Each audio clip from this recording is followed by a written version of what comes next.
তো এখন আসেন যে 31 নম্বর অঙ্কটা আমরা শুরু করব, যে একটি গ্রামের লোক সংখ্যা 10% হারে বর্ধিত হয়ে 1650 জন হলে পূর্বের লোক সংখ্যা কত। দেখেন, গ্রামের লোক সংখ্যা 10% হারে বর্ধিত হয়ে এত হয়েছে। আমরা ধরে নেব যে পূর্বের লোক সংখ্যা ছিল 100%, পূর্বের লোক সংখ্যা ছিল 100%, কিন্তু 10% বর্ধিত হারে, মানে প্রতি বছর 10% করে বৃদ্ধি পায়। তো দেখেন যে পূর্বের লোক সংখ্যা যদি বছরের শুরুতে লোক সংখ্যা ছিল 100% আর 10% বর্ধিত হয়ে, তাহলে যে 10% বর্ধিত হয় লোক সংখ্যা হয়ে যাবে 100 প্লাস 10% সমান হইতেছে 110%। যে কোনো জিনিস প্রথম অবস্থায় 100% থাকে, কিন্তু এখানে বলছে 10% বর্ধিত হওয়া মানে 10% হারে বর্ধিত হয় মানে 10% হারে বৃদ্ধি পেয়ে। তো 10% হারে যদি বৃদ্ধি পায় তাহলে 100 থেকে হয়ে যাবে কত, 110%, পার্সেন্টেজ হিসেবে 110। কিন্তু এই 10% হারে বর্ধিত হলে বর্তমানে জনসংখ্যা হয়ে গেছে কত, 1650 জন। 10% হারে বৃদ্ধি পেয়ে জনসংখ্যা হয়ে গেছে কত, পূর্বের জনসংখ্যা আর এখন 10% হারে বৃদ্ধি পেয়ে হয়ে গেছে 1650 জন। এটাও কিন্তু বর্তমানে 10% হারে বর্ধিত হয়ে গেছে কত, 110%। তার মানে আমরা বলতে পারি যে 110% সমান হচ্ছে 1650। তো তারপরে আমাদের বলছে পূর্বের জনসংখ্যা কত ছিল, আমরা ধরে নিচ্ছি যে পূর্বের জনসংখ্যা কত ছিল, 100%। তো এখানে আমরা যদি 1% যদি হিসাব করি তো দেখেন 1650 নিচে হচ্ছে কত, 110। আমাদের বের করতে হবে কত পার্সেন্টের মান, 100% সমান কত, দেখেন 1650 ইন্টু 100 নিচে হচ্ছে 110।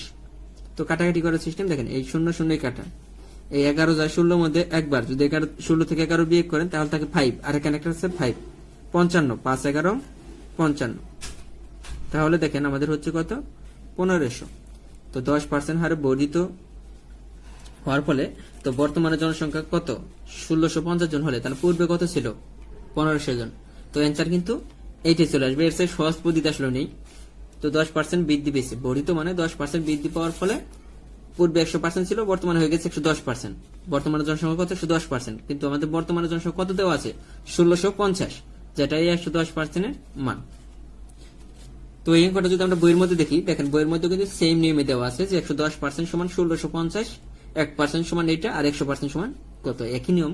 তো আপনারা যদি এইভাবে করেন বা বারবার যদি প্র্যাকটিস করেন তাহলে অবশ্যই ম্যাথে ভালো করতে পারবেন। এই ধরনের অঙ্ক প্রায় বিভিন্ন পরীক্ষায় আসে। এরপরে যে অঙ্কটা আছে দেখেন, যে রাহুলের আয় আসমার আয় অপেক্ষা 25% বেশি। তো আসমার আয় রাহুলের আয় অপেক্ষা শতকরা কত কম। এটা যদি আমরা রিটেন সমাধান করি দেখেন কি হবে। দেখেন রাহুলের আয় আসমার আয় অপেক্ষা শতকরা 25% বেশি। কার অপেক্ষা, আসমার। পার্সেন্ট থাকলে আমরা সবসময় একটু ধরে নেব। সাপোজ আমরা ধরে নিলাম যে আসমার আয় 100, তাহলে রাহুলের আয় কত হবে বলেন। আসমার আয়ের চেয়ে রাহুলের আয় কত, 25% বেশি। তার মানে 100 যোগ 25 সমান হবে কত, 125 টাকা। আসমার আয় যদি 100 টাকা হয়, রাহুলের আয় হয়ে যাবে কত, 125 টাকা, যেহেতু 25% বসে। এখন দেখেন আমাদের কি চাইছে, যে আসমার আয় রাহুলের আয় অপেক্ষা শতকরা কত কম, শতকরা কত কম। এখন দেখেন রাহুলের আয় 125 টাকা, রাহুলের আয় হইতেছে কত, 125 টাকা, আর আসমার আয় কত, 100 টাকা। দেখেন 125 টাকায় তার কম কত, রাহুলের আয় 125 টাকায় কম হইতেছে কত, 25 টাকা না। দেখেন 125 টাকার চেয়ে তার আয়, যেখানে রাহুলের আয় 125 টাকা, আসমার আয় 100 টাকা, তাহলে কম হইতেছে কত টাকা, 25 টাকা। আমরা বলতে পারি যে দেখেন 125 টাকায় কম, আসমার আয় 125 টাকায় কম হইতেছে 25 টাকা। 1 টাকায় কম হবে কত, দেখেন 125 টাকায় কম, তাহলে 25/125।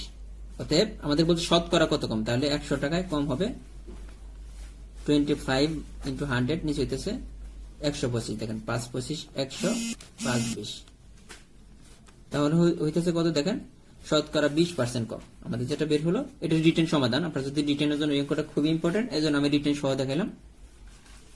আর এই ধরনের অঙ্ক যদি আমরা শর্টকাটে করতে চাই, দেখেন যে শর্টকাটে করতে গেলে কি করতে হবে, এই যে আমাদের বলছে এত বেশি অথবা অনেক সময় কম বলতে পারে। তো এটা আসমার আয় রাহুলের আয় অপেক্ষা শতকরা কত কম, শতকরা কম হবে কত, এটা আমরা যদি বলি যে কম, এটা হবে, দেখেন এটা সূত্র রয়েছে এরকম, উপরে হইতেছে 100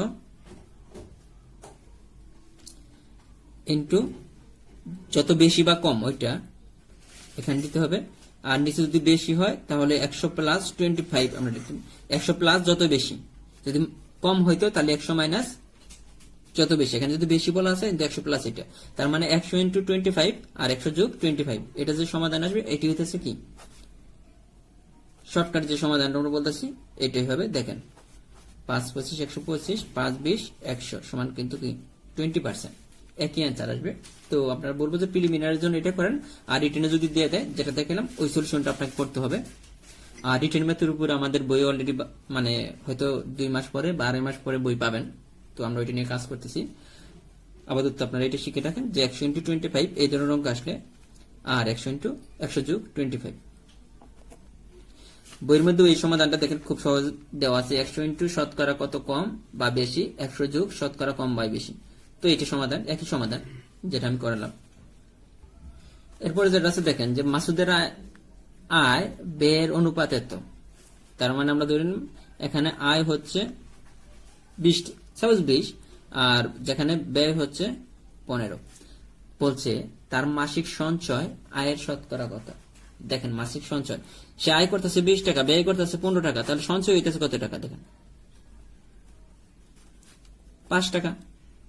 তো আমাদের কার সাপেক্ষে চাইছে? দেখেন তার মাসিক সঞ্চয় আয়ের শতকরা কত, আয়ের শতকরা কত। আমি ওই দিন বলছিলাম যেটা চাইবে ওটা সবসময় উপরে হবে, তাহলে আমরা এই উদাহরণ দিয়ে আমরা বলতে পারি যে আয়ের চাইছে, তাহলে আয়টা 20 টাকায় সঞ্চয় করতেছে কত টাকা? সঞ্চয় চাইছে 5 টাকা, তাহলে আমাদের বলছে শতকরা সঞ্চয় কত। দেখেন এইভাবে আমরা করে বলতে পারি যে 20 টাকায় সঞ্চয় করতেছে 5 টাকা, শতকরা যেহেতু 100 দ্বারা গুণ হবে, তো এটা আমরা করতে পারি কত? 4 5 20 4 25 100 সমান হতেছে কত? 25% অ্যান্সারটা। আর আমরা বইয়ের মধ্যে যদি দেখি দেখেন একই অবস্থা, একই সলিউশন। সঞ্চয় 20 মাইনাস 15 সমান 5 টাকা। সঞ্চয় আয়ের শতকরা কত? 20 টাকা আয় হলে সঞ্চয় হইতেছে 5 টাকা, অতএব 100 টাকা কত? সমান 25%। এরপরে যেটা আছে দেখেন কোন পরীক্ষায় শিক্ষার্থীর 80% গণিতে 70% বাংলায় পাশ করলো, দেখেন এই দুইটা পাশ করলো, আর উভয় বিষয়ে পাশ করলো 60%। তো উভয় বিষয়ে শতকরা কতজন ফেল করলো? দেখেন এখানে কিন্তু তিনটা কথায় পাশ করার কথা বলা আছে, কিন্তু চাইছে ফেলের। তিনটায় পাশ করার কথা বলা আছে, তো আমাদের অ্যান্সার আছে কি যে উভয় বিষয়ে শতকরা কতজন ফেল করলো। এই অঙ্কটা করার একটা শর্টকাট সূত্র আমি বলি আপনাদেরকে, পরীক্ষা কিন্তু এগুলো আসে বারবার, যে 100 minus m plus n minus b, এই সূত্রটার মধ্যে খালি অ্যান্সারগুলো বসিয়ে দিতে হবে। কিভাবে কি বসাবো? দেখেন 100 মাইনাস m হইতেছে প্রথম বিষয়ে পাস, তো প্রথম বিষয়ে পাস কত? 80। n হইতেছে দ্বিতীয় বিষয়ে পাস, এটা বাংলায়, তাহলে 70। তারপরে b হইতেছে দেখেন বদ মানে উভয় বিষয়ে পাস, এটা হচ্ছে 60। তো এটা যে অ্যান্সারটা আসবে দেখেন 100 মাইনাস এখানে দেখেন 150 মাইনাস 60, তাহলে 100 মাইনাস এখানে কিন্তু দেখেন 90 হবে 90, তো 10%, 10 অ্যান্সার কিন্তু 10। তো ওই বিষয়ে কি চাইছে আমাদের? ফেল করলো কতজন, তাহলে হচ্ছে কত? 10%। এই সূত্রটা কখন ইউজ করবেন? যখন দেখবেন তিনটাই কি পাশে দেওয়া আছে, অ্যান্সার চাইছে কি ফেলে, তাহলে শেষে অ্যান্সার হচ্ছে কত? 10%। এটা কিন্তু আমাদের বইয়েও এইভাবে দেওয়া আছে। দেখেন ফেলের হার 100 minus m plus n minus b, 100 minus 80 plus 70 minus 60। m সমান কি? দেখেন ব্যাখ্যা সহকারে বলা আছে, এখানে কিন্তু ব্যাখ্যা সহকারে বলা আছে। দেখেন m সমান প্রথম বিষয় পাশের হার, n সমান দ্বিতীয় বিষয় পাশের হার, আর b সমান ওই বিষয় পাশের হার। তারপরে এখানে লিখে যে সমাধানটা চলে আসছে, দেখেন এখানে কিন্তু আমাদের এই 10% চলে আসছে। এটা ছিল অ্যান্সার। এরপরের অঙ্কটা যদি খেয়াল করেন একটু, যে এটাও খুবই ইম্পর্টেন্ট, এটা খুব বিশেষ সহ অনেক চাকরি পরীক্ষাতে বারবার আসছে। অঙ্কটা হচ্ছে দেখেন যে কোন স্কুলে 70% শিক্ষার্থী বাংলায়, 80% শিক্ষার্থী গণিতে পাশ করেছে, কিন্তু 10% ওই বিষয়ে ফেল করেছে। যদি ওই বিষয়ে 240 জন শিক্ষার্থী পাশ করে, তবে ওই স্কুলে কতজন পরীক্ষা দিয়েছে? যেহেতু আমরা প্রিলির জন্য করব, তাহলে আমরা শর্টকাটে দেখবো, আর রিটেনের জন্য তো আমাদের আলাদা সিরিজ চালু হচ্ছে, তো এখানে করাবো। প্লাস এই অঙ্কটা প্রিলির জন্য খুবই ইম্পর্টেন্ট, বিসিএস এ আসছে কয়েকবার, ইভেন অন্যান্য চাকরি পরীক্ষা অনেকবার আসছে। আর নর্মাল নিয়মে করতে গেলে এটা পুরো একটা পেজ হয়ে যাবে, তো আমরা শর্টকাটে দেখবো যে কিভাবে করা যায়। এটা শর্টকাটে করার সিস্টেম হচ্ছে যে এই ধরনের অঙ্ক যদি দেখেন যে এখানে দেখেন উভয় বিষয়ে দেখেন, ওইখানে কিন্তু 10 দেখেন এতজন বাংলায় এতজন গণিতে পাশ করছে, কিন্তু 10% উভয় বিষয়ে ফেল করছে। দেখেন প্রথম দুইটা কি পাশ করছে, তারপর কি ফেল করা আছে। আবার উভয় বিষয়ে এতজন শিক্ষার্থী পাশ করে, 240 জন শিক্ষার্থী পাশ করছে, এইভাবে দেওয়া আছে সংখ্যায়। তো এই স্কুলে কতজন পরীক্ষা দিয়েছে এই ধরনের করতে হলে আমাদের কতজন পরীক্ষার্থী পরীক্ষা দিয়েছে এটা বের করার জন্য উপরে লিখতে হবে মোট পরীক্ষার্থী,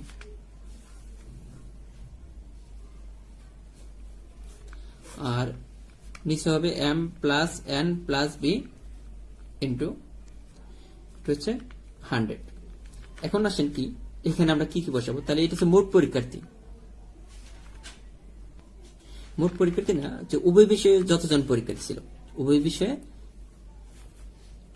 যতজন পরীক্ষার্থী পাস করছে, তার মানে আমরা এটা মোট পরীক্ষার্থী না বলে আমরা বলতে পারি উভয় বিষয়ে পাস। উভয় বিষয়ে পাস করছে যতজন পরীক্ষার্থী, তো এটাই আমাদের দেওয়া আছে, মোট পরীক্ষার্থী দেওয়া নাই, এখানে দেওয়া আছে উভয় বিষয়ে পাস। তো উভয় বিষয়ে পাস কতজন, 240 জন, এখানে 100 ছিল 100।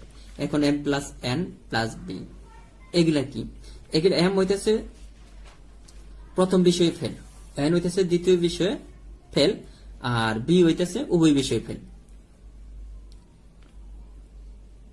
তো আমাদের চাইছে যে মোট পরীক্ষা স্কুলে কতজন পরীক্ষার্থী ছিল, মোট পরীক্ষার্থী ছিল।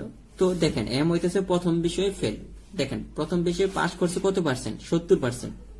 তো পরীক্ষার্থী সবসময় 100% চিন্তা করতে হবে। তো প্রথম বিষয়ে পাস করছে না, বাংলা যেটা প্রথম বিষয় আমরা বলতেছি, বাংলা পাস করছে 70%। মোট পরীক্ষার্থী ছিল 100%, পাস করছে কত পার্সেন্ট, 70%। তাহলে এখান থেকে 70% যদি বিয়োগ দেয় তাহলে ফেল করছে কত পার্সেন্ট, 30%। 100 মাইনাস যতজন পাস করছে ওগুলো বেতন দিলাম, তাহলে থাকে কত, 30%। এটা হচ্ছে যে প্রথম বিষয়ে ফেল। তারপরে দেখেন যে দ্বিতীয় বিষয়ে ফেল, এন হইতেছে দ্বিতীয় বিষয়ে ফেল। দ্বিতীয় বিষয়ে কত, গণিতে 80% পাস করছে, 100% এর মধ্যে কত পার্সেন্ট, দেখেন 100% এর মধ্যে 80% পাস করছে, তাহলে ফেল করছে কত পার্সেন্ট, 20%। এটা হচ্ছে কার মান, বি এর মান। তারপরে বি তো উভয় বিষয়ে ফেল, দেখেন এগুলো কিন্তু সবগুলো ফেল, উভয় বিষয়ে ফেল আমাদের অলরেডি দেওয়া আছে 10%। আমাদের কোশ্চেনে দেওয়া আছে যে উভয় বিষয়ে ফেল করছে কতজন, 10%, এটা আমরা লিখে ফেললাম। তার মানে এম হইতেছে প্রথম বিষয়ে ফেল, এন দ্বিতীয় বিষয়ে ফেল, আর এটা হচ্ছে উভয় বিষয়ে ফেল। তো এখন দেখেন যে 240 নিচে হচ্ছে কত, দেখেন 50 60 ইন্টু 100। এখন এটা আমরা কাটতে পারি, 0 0 কাটা, 4 6 24 সমান 400। দেখেন তাহলে মোট পরীক্ষার্থী ছিল কতজন, 400 জন। অঙ্কটা খুবই ইম্পর্টেন্ট, 2 থেকে 3 বার দেখবেন, অবশ্যই 2 থেকে 3 বার করলে অবশ্যই আপনার আয়ত্ত চলে আসবে। খুবই ইম্পর্টেন্ট একটা অঙ্ক। আমরা যদি বইয়ের সলিউশনটা দেখি, দেখেন যে মোট পরীক্ষার্থী ও বিষয়ে pass m plus n plus b into 100। দেখেন এখানে বলা আছে m হচ্ছে প্রথম বিষয়ে পাস, n হচ্ছে দ্বিতীয় বিষয়ে পাস, b হইতেছে ওই বিষয়ে ফেল। তো আমাদের বলা আছে দেখেন যে এখানে যে 70% পরীক্ষার্থী বাংলায়, 80% পরীক্ষার্থী গণিতে পাস করেছে। এখানে ওই বিষয়ে পাস না হয়ে এখানে কিন্তু ফেল হয়ে যাবে, একটু খেয়াল করেন, টাইপিং মিস্টেক। এখানে হবে ওই বিষয়ে ফেল, এখানে হচ্ছে দ্বিতীয় বিষয়ে ফেল, আর বি হচ্ছে ওই বিষয়ে ফেল। এই জিনিসগুলো মনে রাখবেন, যারা ভিডিওটা দেখছেন তারা তো অবশ্যই বুঝে যাবেন যে এম হইতেছে প্রথম বিষয়ে ফেল, এন দ্বিতীয় বিষয়ে ফেল। প্রথম বিষয়ে পাস করছে কতজন, 70%, তাহলে ফেল করছে কত পার্সেন্ট, 100 মাইনাস 70 30%। দ্বিতীয় বিষয়ে পাস করেছে 80%, তাহলে দ্বিতীয় বিষয়ে ফেল করছে কতজন, 100 মাইনাস 80 20%, তাহলে 20। ওই বিষয়ে ফেল 10%। তো এখান থেকে অ্যান্সারটা চলে আসছে। এখানে একটু সংশোধন করে নেবেন, এম হচ্ছে প্রথম বিষয়ে ফেল, এন হচ্ছে দ্বিতীয় বিষয়ে ফেল। এই ছিল এটা। এরপরে দেখেন এখানে বলা আছে যে 20টি কমলার 20% পচা হলে ভালো কমলার সংখ্যা কত। একটা জিনিস খেয়াল করেন, সবসময় আমি বলছি পার্সেন্ট থাকলে সবসময় 100%। প্রথম অবস্থায় কত ছিল, 100%। 100% থেকে পচা হইতেছে কয় পার্সেন্ট, 20%। তাহলে ভালো কমলা, ভালো কত পার্সেন্ট আছে দেখেন, 100% যদি থাকে তো এখান থেকে 20% পচা গেছে, ভালো আছে কত, 80%। ভালো হচ্ছে কত পার্সেন্ট, 80%। তো এখন বলা আছে যে 20টি কমলার 20% পচা, তাহলে 20টি কমলার ভালো আমরা বলতে পারি না, 20টি কমলার 80% ভালো। তো 20 এর কত পার্সেন্ট ভালো, 20 এর ভালো হচ্ছে 80%। তাহলে এখানে 20 এর 80% বের করে ফেলেন, 80/100।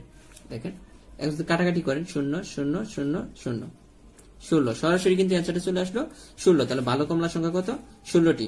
এখন আমরা যদি অন্যভাবে করি, যেটা আমরা নর্মালি করতাম, যে 20টি কমলার 20% পচা, তাহলে কত, 20 ইন্টু 20%, মানে 20 এর 20% পচা, তার মানে 20 ইন্টু 20/100। নর্মাল যদি আমরা যেভাবে করি, এই 0 0 কাটা, 0 0 কাটা, তাহলে পচা কমলার সংখ্যা কত, 4টি।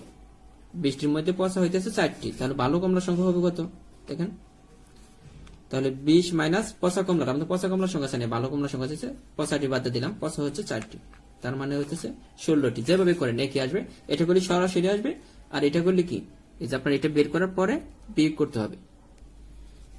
পরের অঙ্কটা দেখেন যে কি বলা আছে, যে একটি গণিতের বই প্রকৃত মূল্যের 80 ভাগ বললে 72 টাকায় বিক্রি করলে বইটির প্রকৃত মূল্য কত?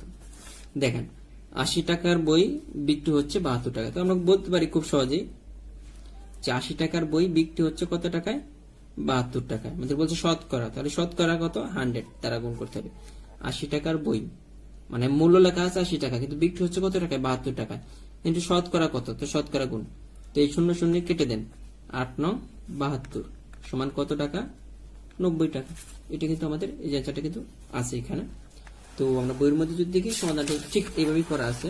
দেখেন যে এই যে 80-তে 72, 100-এ কত, তো এটা।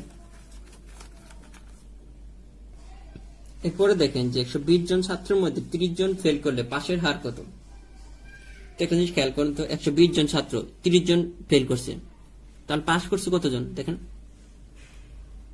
তাহলে পাস করছে আমরা বলতে পারি না যে 120 জনের মধ্যে 30 জন ফেল করছে, তাহলে 120 থেকে আমরা যদি 30টা মাইনাস করে দিই তাহলে পাস করছে কতজন? 90 জন। এখন বলছে পাশের হার কত? হার মানে আপনাকে বুঝতে হবে, হার বললেই যে শতকরা কত, পাশের হার শতকরা কত।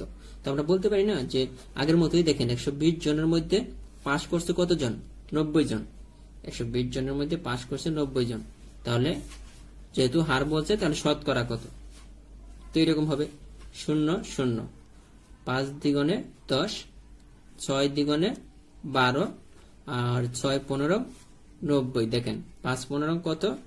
75। একদম কাটাকাটি কিভাবে করতে হবে এটা কিন্তু আমি বলে দিচ্ছি প্রত্যেকটা অঙ্কের মধ্যে। তারপর যদি কারো সমস্যা হয় আপনারা আমাদের গ্রুপে আপলোড দিবেন আপনার সমস্যা, যে ম্যাথটা প্রবলেম ওই ম্যাথটা গ্রুপে পিকচার তুলে দিতে পারেন বা টাইপ করে দিতে পারেন। গ্রুপে জাস্ট বলবেন যে আমার এই ম্যাথটা প্রবলেম, তো কেউ না কেউ আপনাকে রিপ্লাই দেবে, বা আমি নিজেও যদি টাইম পাই আমি নিজেই সমাধান করে দেব।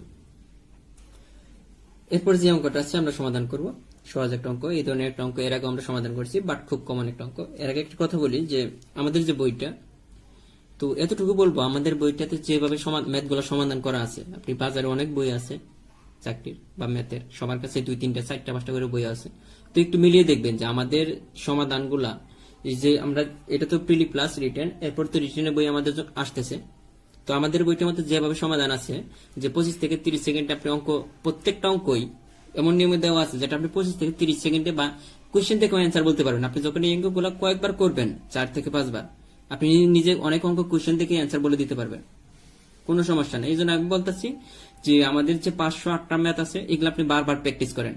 আর প্র্যাকটিস সেটে যে ম্যাথগুলো আছে, আপনি যখন এই 508টা ম্যাথ বারবার প্র্যাকটিস করবেন বা আমার ভিডিওগুলো দেখবেন, তখন কিন্তু আপনি নিজে থেকে ওইখানকার 90% ম্যাথ পারবেন। প্র্যাকটিস সেটে যে ম্যাথগুলো আছে তার 90% ম্যাথগুলো আপনি পারবেন। আর বই কেনার ব্যাপারে অনেকে বলতেছেন যে বই কি কিনতেই হবে, আমি বলতেছি না যে বইটা আপনার কিনতেই হবে, তবে আমাদের বইটাতে সবকিছু গুছানো আছে এ টু জেড, আপনার কোন কোন ম্যাথ করতে হবে, অপ্রয়োজনীয় কোনো অংশ নেই। আর আপনি বই না কিনে আপনি যদি চান যে আমাদের অঙ্ক আমরা প্রত্যেকটা অঙ্ক করে দিচ্ছি, যে নোট করে করে আপনি পড়বেন, নোট করে করে আপনি পড়তে পারেন, কোনো সমস্যা নেই। তো তারপরেও বলবো যে বইটা একটু হাতে নিয়ে দেখেন। আর আমাদের বইয়ের দাম একদম খুব বেশি না, দামটা যে খুব বেশি যে আপনি কিনতেই পারবেন না, ব্যাপারটা এরকম না। আর গণিতের বই হয়তো আপনার কাছে আছে, তারপরে আমি বলবো যে আমাদের বইটা একটু হাতে নিয়ে দেখবেন, যে আমাদের যে বইটা কিন্তু ছোটই তোর আসলে, তারপরে আপনি একটু হাতে নিয়ে দেখবেন, বইটা ভালো লাগবে। কারণ হচ্ছে একদম গুছানো, প্লাস কোন কোন ম্যাথ করতে হবে সবগুলাই আপনার আছে। তো এরকম সাজানো গুছানো আর অপ্রয়োজনীয় অংশ কিন্তু নেই আমাদের বইয়ে, কোনো অপ্রয়োজনীয় অঙ্কই নেই, যেগুলা পরীক্ষার জন্য খুবই কমন উপযোগী এগুলাই দেওয়া হয়েছে বা এগুলা থেকে কোশ্চেন হয়। তো এই জন্য বলবো যে আপনার কাছে যদি আরো 4টা 5টা বই থাকে গণিতের, তারপরে আমাদের বইটা আপনি রাখবেন, সাজেশন ভিত্তিক বই, যে এই ম্যাথগুলো করলে মোটামুটি 508টা ম্যাথ করলে আপনি চাকরি পরীক্ষা বসার মতো আপনার একটা যোগ্যতা হয়ে যাবে, যে আপনি নিজেই বুঝবেন যে অঙ্ক আসলে কতই সহজ। আপনি আমাদের বইটা যখন হাতে নেবেন তখন নিজে থেকে আপনি বলতে পারবেন যে ম্যাথ আসলে সহজ।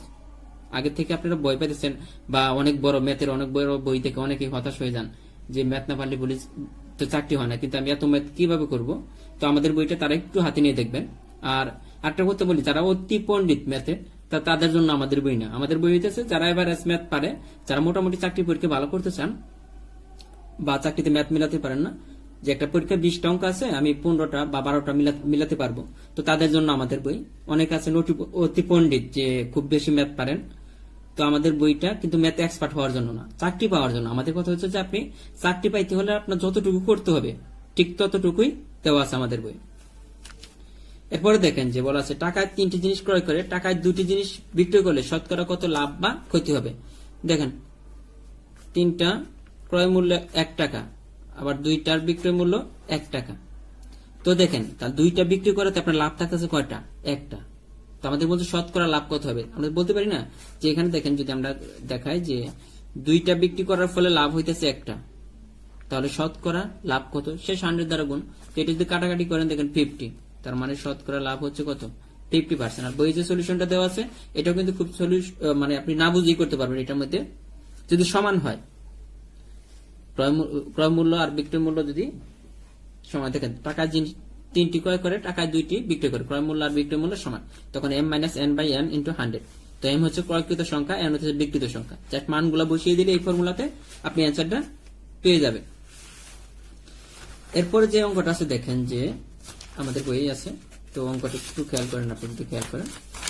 তো দেখবেন যে একটি ভোট কেন্দ্রে উপস্থিত ভোটারদের 60% ভোট পেয়ে একজন প্রার্থী নির্বাচিত হয়েছেন। তিনি একমাত্র প্রতিদ্বন্দ্বী অপেক্ষা 7500 ভোট বেশি পেয়েছেন। তো ভোট কেন্দ্রে কতজন ভোটার উপস্থিত ছিল? তো খুব সহজ একটা অঙ্ক। দেখেন যে মানে যে জয় পেয়েছে বা যে নির্বাচিত হয়েছেন সে পেয়েছে 60% ভোট। তো মোট ভোট সংখ্যা সবসময় থাকে কত? মোট ভোট সংখ্যা হইতেছে 100%। 100%-এর যে জয় পাইছে সে পাইছে 60%। তাহলে যে পরাজিত হয়েছে সে কত পার্সেন্ট পাইছে? দেখেন পরাজিত যে হয়েছে সে পাইছে, দেখেন তাহলে 100 মাইনাস যে 60% বাদ দিলাম, তাহলে সে কিন্তু পাইছে কত পার্সেন্ট? 40%। তাহলে যে নির্বাচিত হয়েছে সে পাইছে কত পার্সেন্ট? 60%। আর যে পরাজিত হয়েছে সে পাইছে কত পার্সেন্ট? 40%। আমি যদি বলি যে নির্বাচিত হয়েছে সে বেশি পাইছে কত পার্সেন্ট? দেখেন পরাজিত যে হয়েছে সে পাইছে 40%, নির্বাচিত যে হয়েছে সে পাইছে কত পার্সেন্ট? 60%। তাহলে সে কত পার্সেন্ট ভোট বেশি পাইছে? নির্বাচিত যে হয়েছে 20% ভোট বেশি পেয়েছে। দেখেন সে কিন্তু কত পার্সেন্ট ভোট বেশি পেয়েছে? 20%। দেখেন তিনি একমাত্র প্রতিদ্বন্দ্বী অপেক্ষা 7500 ভোট বেশি পেয়েছেন। কে? যে নির্বাচিত হয়েছে। এই 20%-এর মানে কিন্তু এটা। দেখেন বেশি ভোটের সংখ্যা কত? 7500, আর পার্সেন্টেজ হিসেবে এটা কত? 20%। তাহলে আমরা বলতে পারি দেখেন এখানে যে 20% সমান 7500। তাহলে আমরা বলতে পারি 1% সমান 7500/20। তো আমাদের কি বলা আছে যে উপস্থিত ভোটারের সংখ্যা, মোট ভোটারের সংখ্যা। তো মোট ভোটারের সংখ্যা আমাদের 100% আমরা ধরেছিলাম। তো এখান থেকে আমরা ধরে নিব যে 100%, দেখেন 100% সমান 7500 × 100, নিচে হইতেছে কত? 20। তো আমরা কাটাকাটি করে দেব 0 5। তো দেখেন 0 0 কাটাকাটি গুণ করে সিস্টেম, 5 5 25-এর 5 হাতে থাকে 2, 5 7 35, আর 2 কত? 37। তো আমাদের মোট ভোটারের সংখ্যা কিন্তু কত? 37500। তো এটা কিন্তু ছিল। তো আপনি কিন্তু আমি কিন্তু লজিকে বোঝাচ্ছি, এটা কিন্তু রিটেনে দিলেও হবে। এই অঙ্কটা রিটেনের জন্য অঙ্কটা খুবই কমন। আমাদের বইয়ে দেখেন সলিউশনটা যেভাবে দেওয়া আছে যে একজন প্রার্থী উপস্থিত ভোটারের 60% পায়, তার মানে অপরজন ভোট পায় কত পার্সেন্ট? 40%। তো শর্ত মতে আমরা দিচ্ছি 40 মাইনাস মানে 60 মাইনাস 40 সমান 20%। আর এই 20%-এর মান দেওয়া আছে কত? 7500। তো এখান থেকে কিন্তু কত? 37500 বের হয়েছে। এরপরে আমরা নেক্সট ভিডিওতে আমরা দেখাবো 41 থেকে 50 পর্যন্ত। আমরা এইভাবে